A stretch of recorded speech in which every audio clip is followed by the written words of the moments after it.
something you're going to lose. That's just the bottom damn line. So I'm glad Kylin Hill is back. I'm excited to see what he does in his offense. I just can't wait.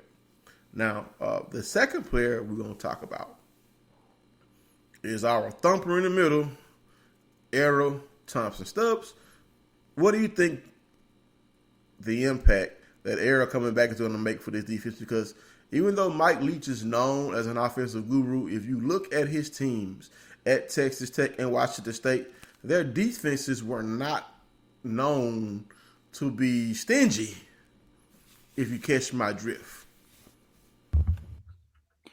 Well, I think it's an amazing thing, which I kind of expected this. I really didn't even think he would declare originally for it. But you're literally getting back your leading tackler, and you're basically getting back your leader on defense. I was kind of up in the air on everything because I didn't know if he'd make a decision yet because he has until the 20th, I believe.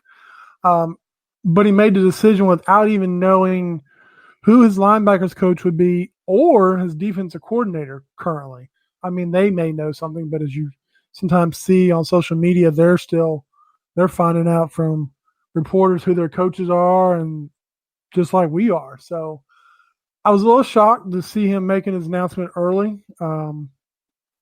We'll see what happens and see what kind of type of defense we run, whether we run a 3-4 or 4-3 or 4-2-5 or whatever crazy defense we want to put out there. So, but it's great to have like I said, your leading tackler back, basically your leader on defense. And it's a big boost for us. And it almost kind of, I won't say guarantees at least one win, but at least it's going to put fans in the seats. And it's going to be an interesting year on defense also. Well, this Errol coming back means we won't have an all-new linebacking core. Leo Lewis has exhausted his eligibility. Willie Gay has signed with an agent and is preparing for the NFL. Errol Thompson coming back assures we have some linebacking experience. Even though some of the young guys have played, none of them have started a game, I don't think. So bringing Errol back will give us some much-needed experience at the linebacker position where we were expecting Willie Gay to return. So imagine if he was still there. That would bode well for our defensive effort as far as linebackers. So now we're going to have to see what those young recruits are ready to contribute at linebacker. All the redshirt freshmen, redshirt sophomores. It's time for y'all to step up. It's your time now. It's your time. So I'm glad Errol is back. I think he's going to be crucial for our defense this year. As far as we know, the defensive tackles now are going to be young, but they got plenty of experience. Those redshirt freshmen and that true freshman, Nathan Pickering. So we're going to expect those young guys to keep those guards off of Errol. So it's time for these young pups to really grow up, and I want to see my Callaway Charger, Aaron Odom, finally get unleashed on defense. It's time. It's time to let that man unleash. He got a little playing time last year.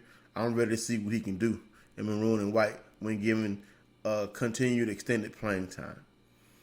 All right. So our next topic, who is going to be our offensive staff on our offensive staff? We know Mike Leach is the offensive mastermind behind his version of the air raid. So we're pretty sure he's probably going to bring the majority of his Washington State staff, but we do have some announcements to make for two staff members. One is Tyson Brown, who is the strength and conditioning coach, the new strength and conditioning coach for our Bulldogs. And Dave Emmerich will serve as the Bulldogs Senior Associate of Athletics Director for football. So, no on the field hires yet, but there are some rumors that a certain son of the old ball coach is going to be roaming the sidelines in Starkville. Stubbs, what do you think about that? I like it.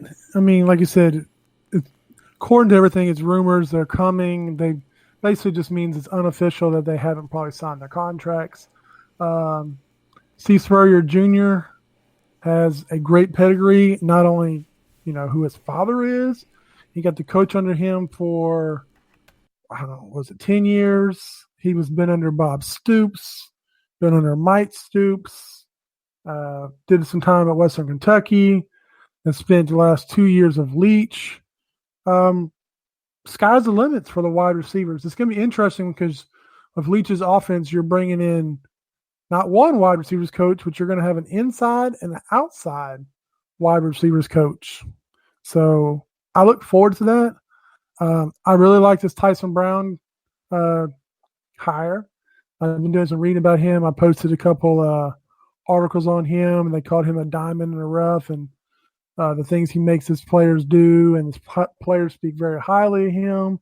So I look forward to seeing what that does for our team, because I feel like that truly was a missing piece this past couple of years. I feel like we've gotten soft.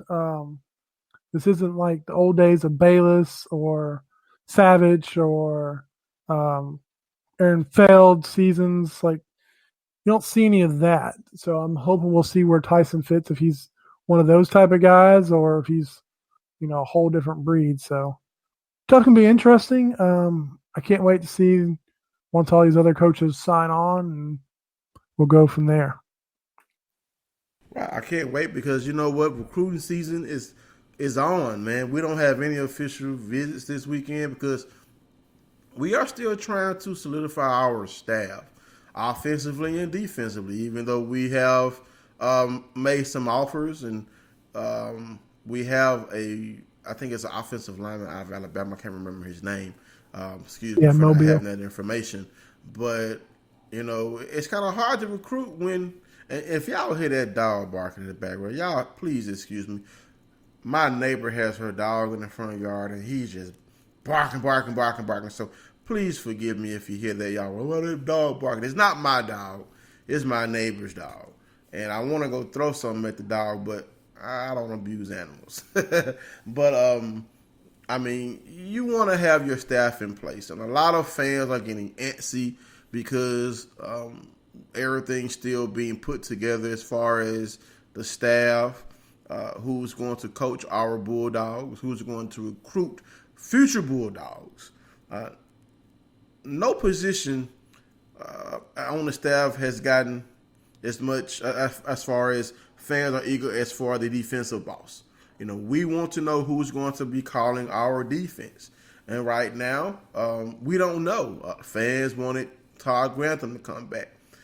People wanted Charlie Strong to be our defensive coordinator.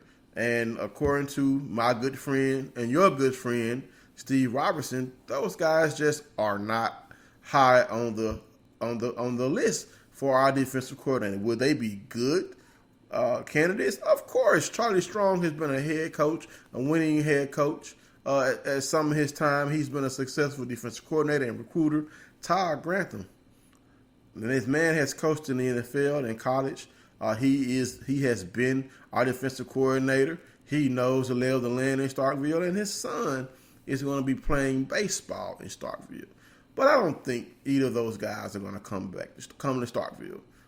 Grantham coming back, Strong coming for the first time. I'm just going to be patient and wait, because this is one thing that I feel like we have to give Coach Leach a chance to hire the people that he wants at the positions that he wants to work with. Everyone wants to suggest, hire this guy, keep this guy, blah, blah, blah. Man, look, football coaching is about relationships. Yes, sometimes guys get hired without much of a relationship with the head coach or defensive coordinator. But most of the time, these guys are going to hire who they know. They're mostly not going to hire someone that they don't know, or someone that they haven't worked with, or someone that they haven't ran a camp with, or someone that they don't have some type of relationship with. Sometimes that just doesn't happen, So that's just the nature of the game in business when you're dealing with coaching football. I mean, most of these coaches want to hire someone that they know, that they have relationships with, and you can't blame them because, man, look, you get fired if you don't win, man. You get fired if you don't win. So very true. So You can't just hire Joe Blow. You got to hire somebody you know and trust. But even if it's someone you don't know, hire someone that has good credentials as well. All right. So next topic, Stubbs. What do you think about the defensive coordinator before we move on? Well, it's kind of like you touched on it.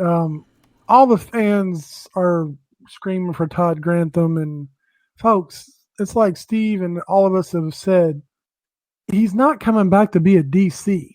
The man has interviewed for the head coaching job at Mississippi State now twice, not once, but he interviewed before he went to Florida as a, maybe a favor or whatever, and then he interviewed again and was a candidate. So why would you want to come back to a place that has passed you over twice for a head coaching job to be a DC, and it's going to cost about $2 million to sign the man, and you've only got $4.7 million in your budget for your assistant coaches.